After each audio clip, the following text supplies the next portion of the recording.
Ini adalah laptop 30 jutaan Asus, dan yang pasti laptop ini bukan buat kaum mendang-mending sih.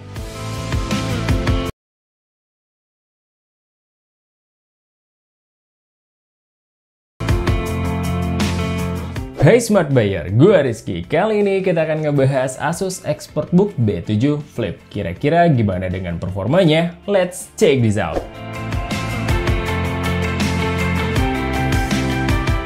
Untuk laptop dengan harga 30 jutaan, dari segi desain laptop ini sangat elegan. Dengan ukuran 14 inch, laptop ini memiliki ketebalan bodi hanya di 1,8 cm, serta bobotnya cuma di 1,44 kg. Berdesain convertible 2-in-1 dengan engsel yang dapat diputar hingga 360 derajat. Jadi, laptop ini berfungsi sebagai laptop sekaligus tablet. Terus, laptop ini juga sudah menggunakan sistem ergolift hinge yang membuat bodi utama laptop ini sedikit terangkat ketika digunakan dalam mode clamshell. Dan karena bodi utamanya terangkat, posisi mengetik pun jadi lebih nyaman. Plus, laptop ini bisa menyerap udara dengan maksimal. Bodi material sendiri menggunakan bahan magnesium alloy. Ya wajar lah ya, karena harganya juga udah tinggi. Terus karena laptop ini seri ExpertBook, jadi sudah disertifikasi berstandar militer AS MIL STD 810H. Paling tidak ada 30 uji ketahanan ekstrim yang berhasil dilalui oleh laptop ini. Mulai dari getaran, guncangan, hantaman, hingga uji operasional pada suhu dan kelembaban yang ekstrim. Terus laptop ini berfinishing doff dan cukup resisten terhadap bekas sidik jari, jadi gak gampang kotor. Kemudian laptop ini juga dilengkapi lampu LED pada penutup laptopnya, memberikan indikasi status penggunaan secara sekilas. Pada bagian keyboard, laptop ini memiliki key travel sejauh 1,5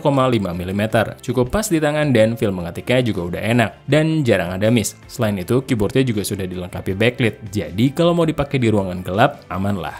Asus juga memberikan fitur anti-spill pada keyboardnya, sehingga laptop ini tetap dapat bertahan meski tersiram cairan hingga 330 mili. Ada pula fitur khusus di touchpadnya. Fitur tersebut adalah Numberpad 2.0 yang memungkinkan touchpadnya untuk diubah fungsinya menjadi numpad melalui satu tombol. Untuk feel touchpadnya juga udah cukup responsif dan ukurannya udah lumayan lah. Dan kalian juga akan menemukan Asus Expert Widget untuk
mid, treble, dan vokalnya nggak ada yang overlapping.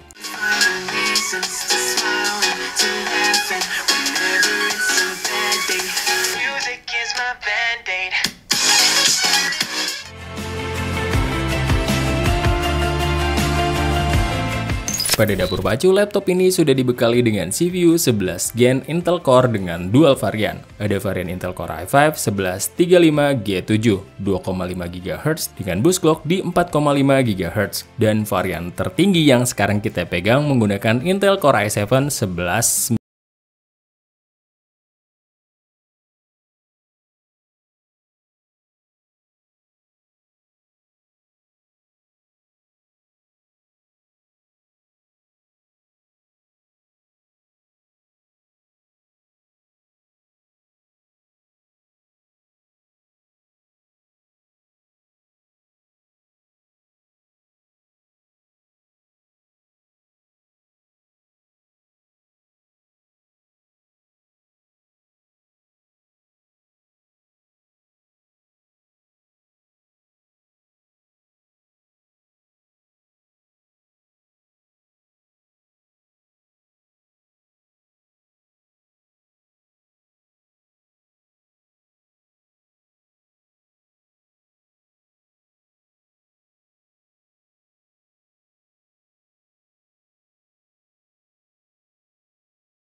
Tersendiri laptop ini sudah dibekali Windows 11 Pro. Kemudian untuk fitur pendukungnya, Asus melengkapi laptop ini dengan fitur Asus Wi-Fi Master Premium yang dilengkapi dengan teknologi Wi-Fi 6. Apalagi ditambah laptop ini juga sudah mendukung jaringan 5G dan 4G LTE. Pada security, Asus membekali dengan chip Trusted Platform Module 2.0 atau yang biasa disingkat TPM 2.0. Gunanya untuk mengenkripsi password pada file krusial dan sebagai security tambahan. Terdapat juga kamera HD yang secara kualitas oke lah dan cukup terang untuk dipakai conference call. Ada juga webcam shield untuk privacy dan ada juga kamera infrared yang support dengan Windows Hello. Ada Asus Control Center dengan software manajemen untuk manajemen jarak jauh, pemantauan hardware, software, text management dengan UI berbasis web yang memungkinkan user mengelola aset perusahaan dalam satu platform. Kemudian ada Asus Business Manager yang memfasilitasi pengelolaan untuk masing-masing laptop, termasuk kontrol data movement dengan USB blocker, sistem backtrack untuk mengembalikan sistem ke status optimal, dan partisi virtual terenkripsi untuk menyimpan data penting. Dan ada juga My Asus dengan fitur yang berlimpah, contohnya Remote File Access. Jadi kalian bisa memuterin file lewat handphone atau mentransfer file ke handphone dengan lebih cepat. Dengan harga 30 jutaan, bahkan untuk gue secara pribadi laptop ini masih kurang cocok. Tapi kira-kira laptop ini buat siapa sih? Laptop ini jelas bukan ditujukan untuk kaum mendang-mending, tapi lebih ke profesional yang butuh fleksibilitas dan mobilitas yang tinggi dengan performa yang mumpuni untuk kebutuhan office, database, dan kebutuhan korporat lainnya. Ini terlihat dari fitur-fitur security software manajemen yang ditawarkan, khususnya pada security, di mana ini emang lengkap banget. Kalau kalian kerja untuk mengolah database dan membutuhkan security yang mumpuni, laptop ini bisa menjawab semua. Dan segitu dulu dari kita, karena tugas kita cuma ngetes. Lagi-lagi keputusan di tangan kalian. Thank you for watching. Sebelum pamit, ingat, research before you buy and be smart buyer. See ya!